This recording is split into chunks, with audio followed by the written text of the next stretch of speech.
Hi, friends. Welcome back to Notes from My Nervous System, a podcast about understanding your nervous system so you can move through hard moments with a little more calm and a lot less self-blame. I'm Erin, a mom, a therapist, and creator of the Mind Circuit app. It's a simple nervous system reset tool for moments when your body needs support before your brain can catch up. Anybody who listens to the show knows I have a speech impediment, dyslexia, ADHD. So when I mess up my words, I own it and I move through it. Today, we are joined by a special guest, Holly Young. She's a licensed clinical mental health counselor who I actually knew back in the day when I first moved here to Western North Carolina. And she has taken somewhat of a little bit of a turn or pivot, but it's very relevant these days. So she's looking more and focusing more on that intersection of human rights, social justice, and trauma. So I just want to dive into this because anybody who listens to my podcast or watches it knows that I just dive in. So how did you make that switch? Because back in the day when I knew you, we worked at a community health organization. I believe you were assigned certain schools and middle schools. So where did the pivot come from? It is a winding road. I think my foundation is that I have my bachelor's in sociology and I did some anthropology classes as well. And then I pivoted into counseling, and I was originally going to do school counseling, but ended up doing a clinical license and then ended up in school therapy and then another community mental health agency. I did not do schoolwork. I did outpatient walk-in assessments. I did forensic evaluations for a year. Forensic evaluations. How interesting. It was very interesting and sad. Oh, Because it's people who were mostly in prison, just assessing if they're competent enough to proceed to trial. But a lot of them were severe mental illness, but they had just couldn't get their medication or whatever, just kind of having some episodes and catching charges. So I did that for a year. That was about all I could take. I'm done. And then COVID happened, and then I made a switch to teletherapy, which I've been doing since 2023. It's kind of the private practice world. And I guess what happened is, I'm sure you might be familiar with this, we end up, most of our clients are those in minority groups usually, struggling with systems of oppression. So I ended up with a lot of LGBTQ plus clients, a lot of teachers, a lot of people struggling in corporate tech worlds, just toxic grind culture, having panic attacks, all the things. And the last couple of years with our socio-political climate, that's just gotten even worse, the amount of people coming in for treatment. So earlier this year, I think there was an announcement about some changes they're doing to the Department of Education. A lot of changes. I heard that, but I guess we're not professionals anymore. Right. That was I got my master's degree and loans up the wazoo, but I'm not professional. No, we're not. We're still not. And it's interesting that most of those jobs are female dominated. I noticed that the nurses, the educators, the counselors just happen to be female led. Imagine that. And the scaling back of financial aid for things grad school. Of course, that's making it harder for women to achieve higher education. Coinciding with a time period where women are surpassing men in terms of being in college, graduating, getting degrees. That's a whole other, we could talk for like 4 hours about that. But I was kind of waffling. I don't know if you've ever been in this space between, I have my master's, do I want a PhD? Yes, I have been there. I said no because for me, staying in therapy, it doesn't increase my pay, my rate, anything. So I would spend tens of thousands of dollars on a PhD that doesn't get recognized in my employment. and it Yeah. just didn't make financial sense, which is really sad. You would think it would. Yeah. Yeah. But nope, the insurance companies don't care if I have a master's or a PhD. They're still going to give me the same rate. The things with counseling world and how it's structured is also a whole other conversation. Oh, I know. That's a But whole symposium. it really is.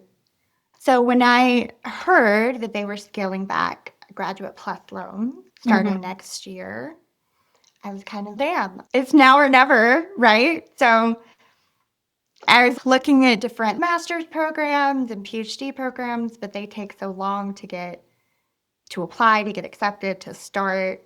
And I think you need to be enrolled before July 1st of next year, I believe. I think you're right. Yeah. They'll access certain loans, which most of us need. So I ended up finding an online master's program through Arizona State University Ooh. on human rights and social justice. And I'm not above being a little petty about things. So I was, okay, you don't want me to go to college anymore. I'm going to use what resources I can, and I'm getting another degree in human rights and social justice. That is awesome. I love the fact that is what you went and did. I know. I'm channeling my anger.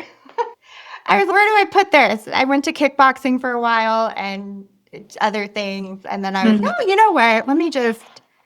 I'm good with academics. So let me just do this. I love that. Yeah. Do you know yet if you plan on using it within your practice, or are you going into a different field with it? Or I'm curious. I'm already using it in my practice. Honestly, I found myself pulling in more sociological things, especially over the past few years. And then this piece, it's so interesting. We've talked a lot. I just finished my first semester. We talk about the three big oppressive systems: colonialism, capitalism, patriarchy. We've talked about how those relate to different minority groups. We've talked about the connection between early capitalism, women's reproduction, and the witch trials. Oh, interesting. Really interesting. We've talked about systems capitalism creating, we had a whole section on docile and traumatized bodies, which was fascinating. I just saw an article actually about that for the Trauma Institute that should be coming out about how said it was having sticky notes on your DNA for ancestors who went through the Holocaust or went through slavery, right? That it does get encoded and impacts the next generation in ways that we weren't aware of at first. Yeah, 1,000%. Epigenetics, right? Yes, epigenetics. Thank you. It starts with an E and I can't remember now. It's epigenetics. I got a little hyper-focused on trauma and nervous systems after COVID anyways. Same. Absolutely. I dived head in first into everything I could find about nervous systems and EMDR and bilateral stimulation. Why I created my app that I just created to help regulate nervous systems. I'm actually working on some curriculum because I used to work for schools back in Chicago on doing interventions around the nervous system to reinforce that safety piece. I mean, you can't approach health, mental health or health as separate. It's all connected. It is. Absolutely. There was a Native American author we were reading, and I can't remember his name, but he speaks a lot about what he calls soul wounds. Oh, interesting. And in the perspective of, not even that long ago, the genocide that happened and the continued system of oppression and lack of resources, lack of all kinds of things. Oh my God, there's some reservations that don't even have clean drinking water, and I don't know how, as humans, we're okay with that. Ugh. That There's a piece that ties into human rights, but to finish the soul wound piece first, he was talking about just the mental health and substance abuse struggles you see on reservations with people who are Native American. And he talks a lot about its body, its spirit stuff that has not been healed. Finding myself with these studies, which is probably not surprising for a therapist, but I'm getting very interested in reparations. And how do we heal? Can we from all the atrocities that have happened that are still happening? What would that look like? And this author talked about the first step is just genuine apology. Right? It's not very dissimilar from trauma therapy, right? It's The this is what validating happened. and the acknowledgement. Yeah. Yeah, this is what happened. This is how it's impacting you. How can we like work with that? And what does healing look like for you? Giving those people the agency to say what that looks like for them. But none of that has happened. I have to say, when I hear about reparations and whatnot, it's always, and I'm a white lady, but it is always a bunch of white people sitting around a table deciding what that looks like or doesn't look like or what they're comfortable with or not. And I'm always watching these things going, well, how the hell would I know? Why aren't we asking the people that it impacts? We don't know what they want or don't want. Why aren't we asking them? Yeah. It could be simpler than we're thinking. Yeah. I have so many book recommendations for you. Please, if please. you ever I love it. want any. So one of them is called Truth and Repair: How Trauma Survivors Envision Justice. Oh, interesting. Who's that by? That is by Judith Herman. Oh, okay. So it's asking them what they want, what would help them. That's really interesting. And I have a couple other ones, but I have to actually a little glimmer.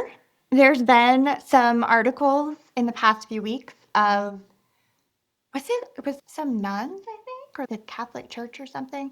They just gave back a bunch of land. Yes, to the indigenous people. I saw that. I was shocked. I'm a That's awesome. recovering Catholic, as we call it. And it's hilarious because the Pope is from the South Side, where I grew up, that area. He's a South suburb.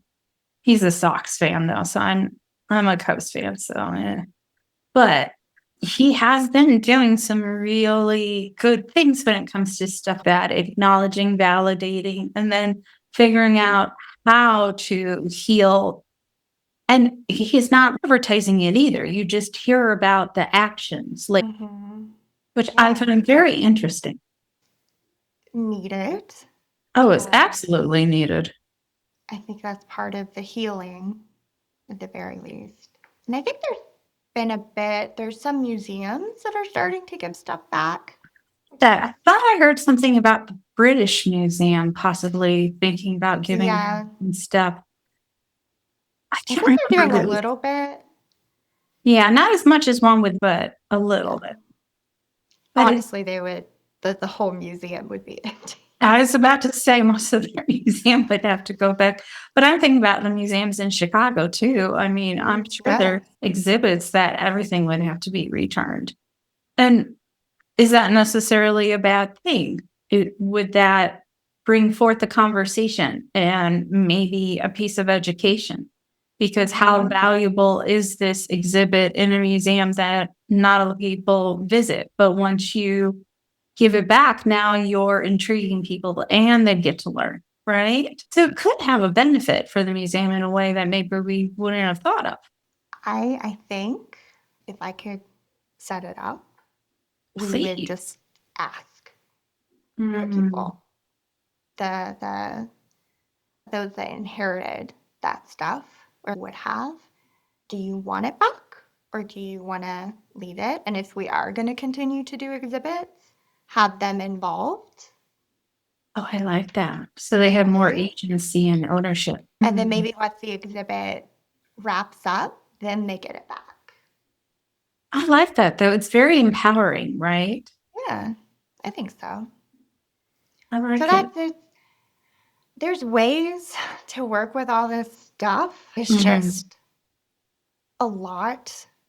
It's centuries and centuries and centuries of atrocities, honestly, Yeah. this trauma, Yes. so trying to redo these systems is the task, and it's definitely a Now, really big why do you challenge. think that is so freaking difficult? Why, if there is a majority of people who are looking at a system in place saying this isn't working, and here are some simple ways to make some changes, why do you think it's so hard for it to change, especially when you have a population that's completely on board with it? Because those in power don't want the systems to change. Because the systems benefit them, or they just don't change, or So when I first dove in to this degree program, and we did human rights first, it shifted a lot of things in my brain, but one of the things that's definitely shifted is there's always been questions since the newer iteration of human rights, as we kind of talk about them now, which came from the Enlightenment period. Who gets them?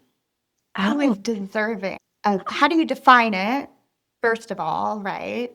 And who gets to enjoy them? shouldn't everybody? One would think.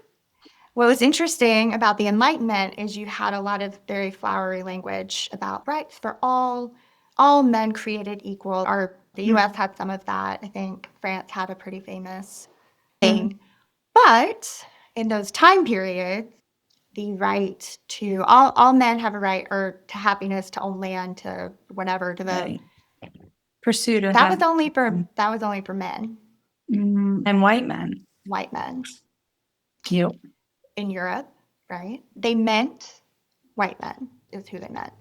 As time went on, when you get into the 1600s, capitalism starts popping up, and they used to call it primitive accumulation.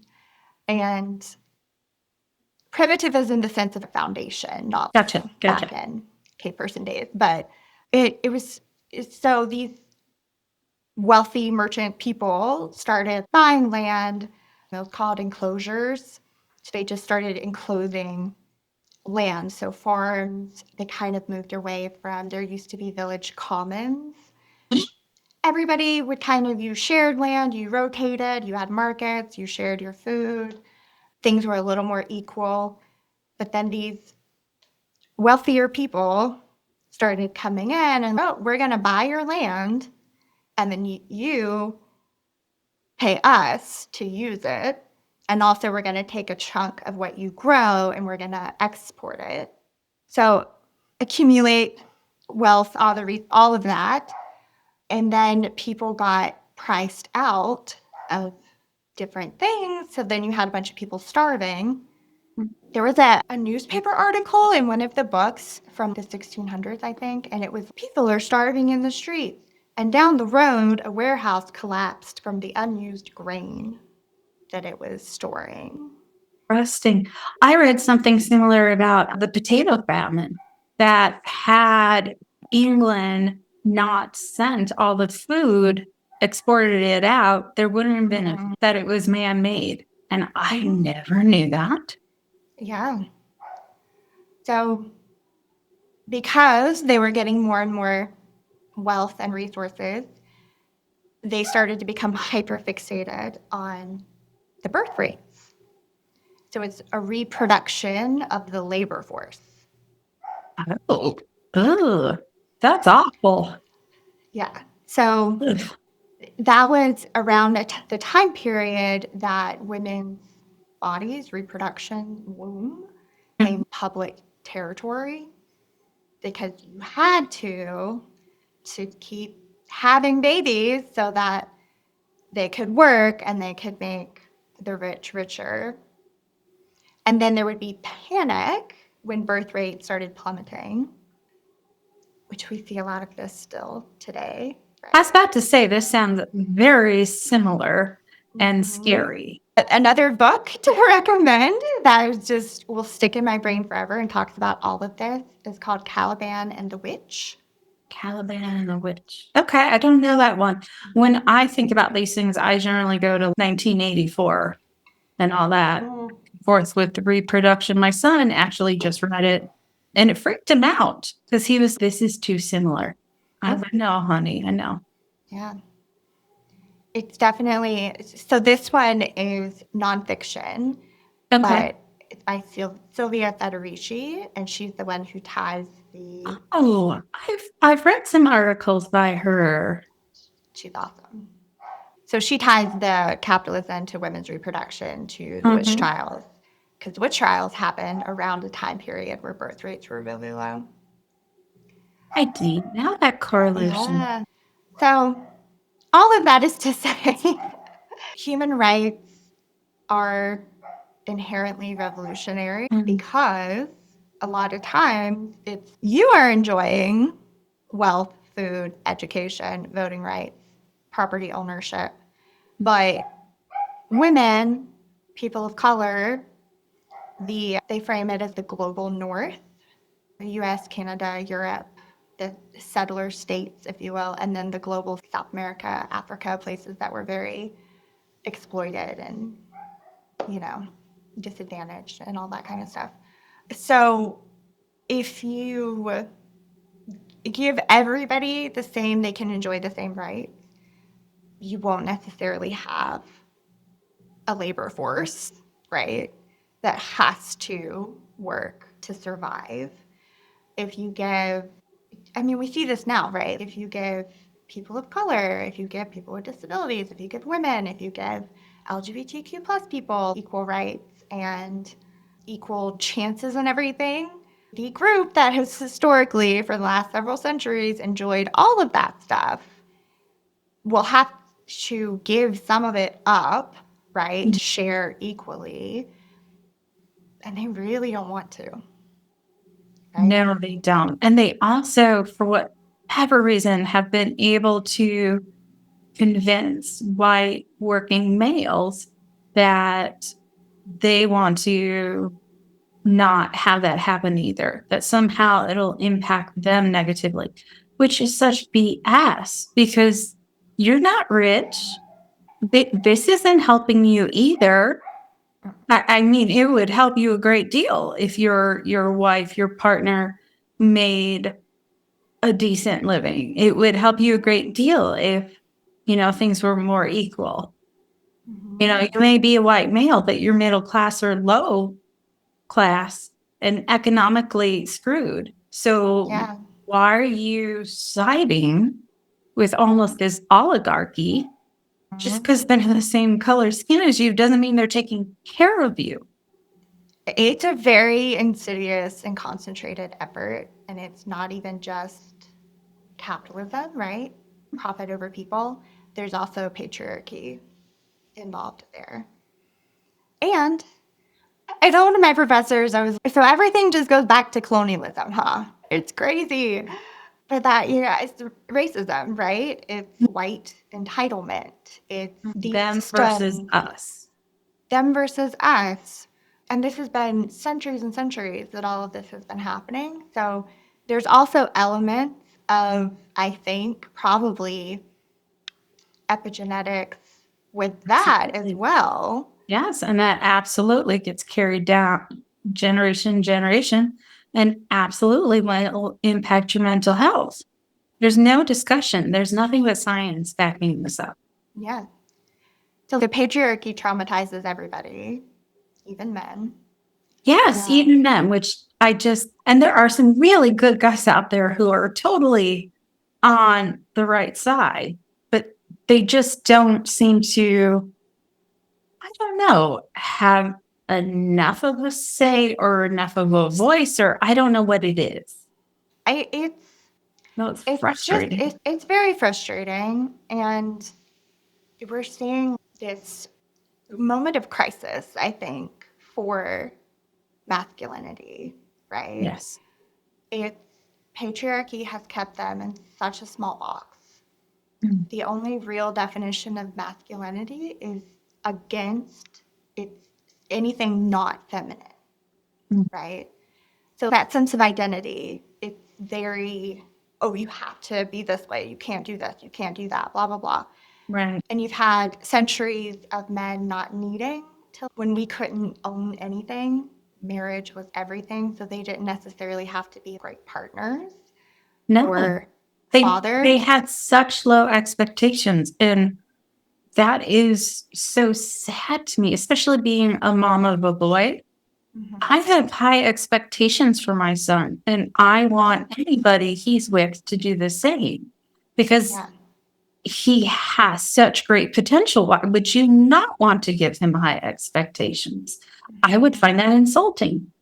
But that's many centuries of this is all you got to do, right? Uh, Is just make money, I guess. But now we're some of the first generations of women who don't need to get married, really. We can make our own money, we can own things. I think that's also why there's sort of a panic of trying to pull some of that stuff that back. death grip hold. Yeah, we're growing past needing men Mhm. for anything, and a lot of them are not okay with that, and patriarchy in general is not okay with that because that upsets the system. Even though it could really benefit us.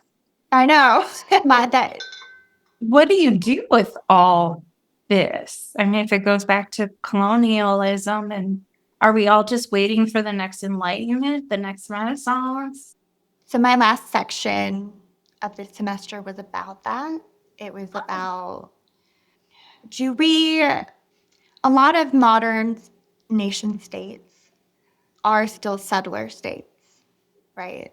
The Very US, Canada, most of Europe, but especially the UK, Australia even, for their indigenous that are there, built on the systems that use violence or a threat of violence or threat of, oh, we're going to take these rights away from you if you do this, if you don't act the way we want you to. For example, we'll throw you in prison and you'll lose all of your rights. So if you have these states that are built on things that, one of my books called it a rot at the core, do we just rip the whole thing out and start over? Or do we try to alter what's already there and get it to be, you're saying, more fair? Because you can do it. But there are those with the argument of just the whole thing needs to go. We need to start over on not a patriarchy, not colonialism, not capitalism, whatever that would look like. I actually asked that question in one of my discussion posts that I was leading because we've been reading a lot of nation state stuff. There's something called necropolitics, which is wild. What is Have it? you ever? Necropolitics. That is the politics of who gets to live and who gets to die. I was about to say necrophilia. Okay, Necropolitics. necropolitics. Yeah. Interesting. It's very interesting. It's very heavy. Mhm. So we were reading about that, and in the discussion post, I was like, "You guys, I need, I need some hope. Can you give me examples of other states, territories, whatever, at any point in history that were more communal, that were more peaceful, that were had systems that worked?" Yeah, is there And a frame of reference for this change? yeah, if we don't have this, what could we have? And it was really interesting. I have some people in my program who are from Native American tribes. Oh, cool. They talk about those a lot. So a lot of the answers I got to that question were, well, a lot of Indigenous and Native American communities and territories were that. They were very communal. They had ways of handling things, but it was pretty fair. They lived more in harmony with nature, because that's another feature of capitalism, and it hurts the planet too. So we have models, So we have but models that would, there. Okay.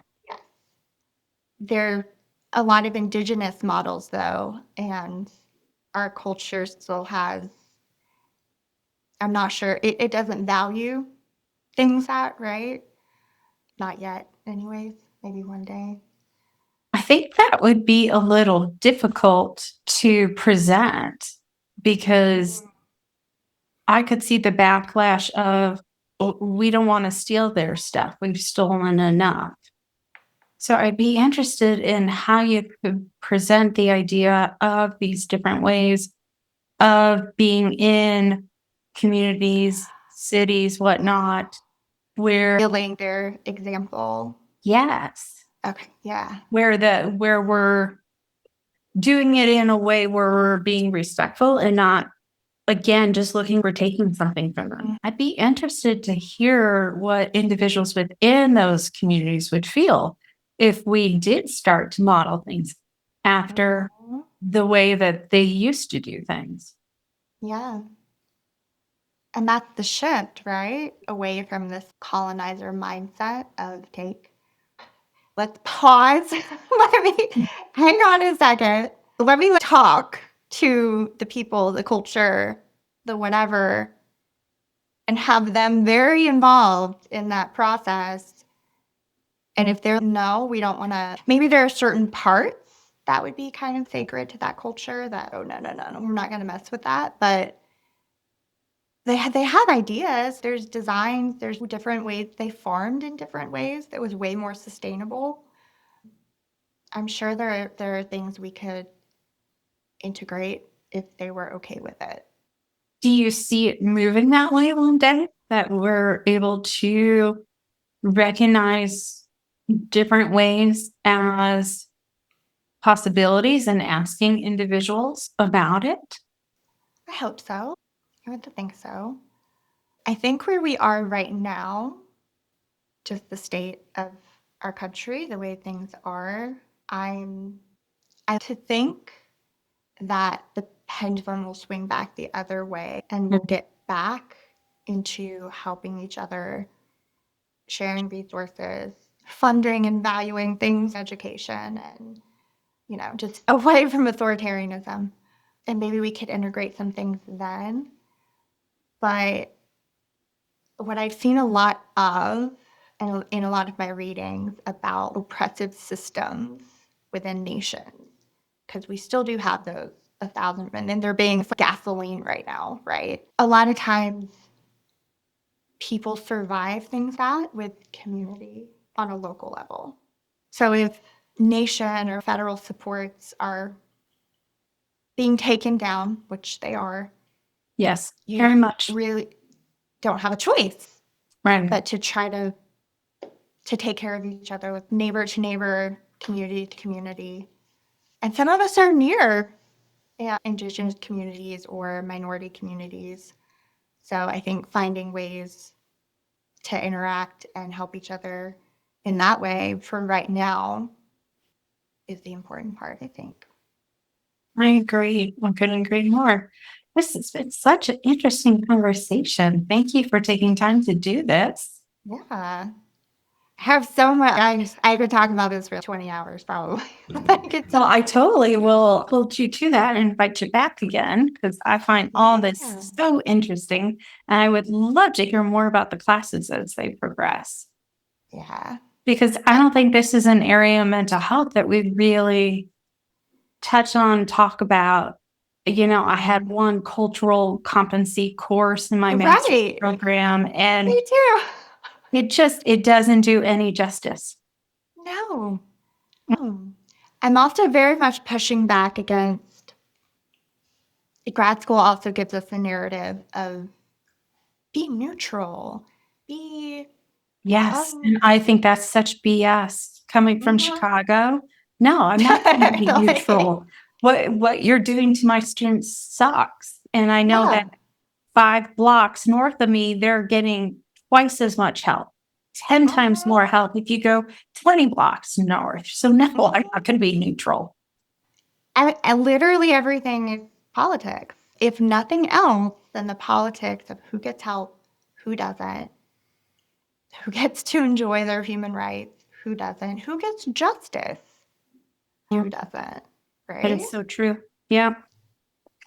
So I talk about capitalism all the time in my sessions because the trauma piece of it, right? A lot of our clients, we have trauma Yes. from toxic grind culture, profit over people. We have trauma from patriarchy. We have trauma from colonialism bullshit because it was just white supremacy, right? We're all so traumatized, and you can't fidget your way out of that. You need to address the system. And I tell my clients all the time, you are struggling because this is ridiculous. Your anxiety, depression, anger, existential crises are the appropriate responses to this shit that we're in. I've told so many clients that in the past several years that you're right. No amount of coping skills is going to help you feel better about the fact that you work 40 hours a week and you can't have enough money to pay for dinner. It's BS. Yes. It's complete BS. And I'm not going to pretend it's okay or it's something that you should learn how to accept. I just don't feel that that's ethical as a therapist. 100%. No, it's definitely not. I mean, there's absolutely things that come into my office, and I'm sure you've experienced where it's, no, you're completely right. You're getting screwed over.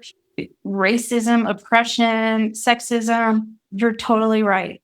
And there is not a damn thing I can do about it, but I can validate it. I can tell you I see it.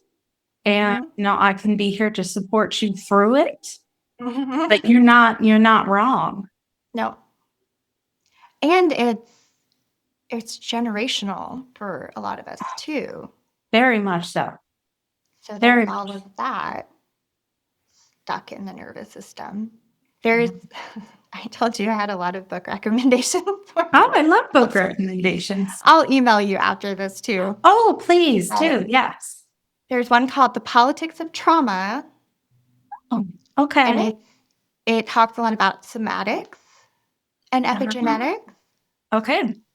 So I think there's an element that I'm finding myself falling into with clients of we can not rationalize necessarily, but talk about and engage with things with our analytical brain and just verbally just yell about it for 40 minutes, scream into a pillow together. I've done that before. Because we're also circling back to the cultural thing. We're not trained for any of that. No, nobody ever had a conversation in a classroom saying racism exists and it's going to show up in your office and it's going to show up in the individuals you work with. And here are all the different ways that it impacts individuals in ways that we don't acknowledge. And you, as a therapist, should acknowledge, if nothing else. Authoritarianism is going to take over for a little while. How fun. How do you deal with that? So engaging verbally whenever, but then I'm also definitely trying to do body stuff. Yes. And so really, honestly, crisis self-care, just when you have do you know spoons? I know all about the spoons model and not having enough spoons.